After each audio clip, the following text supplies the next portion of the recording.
ト。今メイン22 SRB 点火。リフト。 SRB シナリフト。 H2A ロケット42号機は2020年1月20日午前6時58分14秒に種子島宇宙センターから打ち上げられました。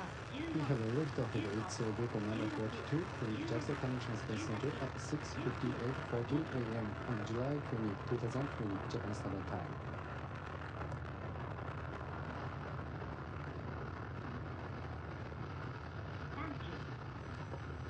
打ち上げ以降、ロケットの管制は西延発射管制塔から竹崎総合司令塔に引き継がれています。 Following liftoff, the operation control of the launch vehicle has been switched from the blockhouse to the launch control center.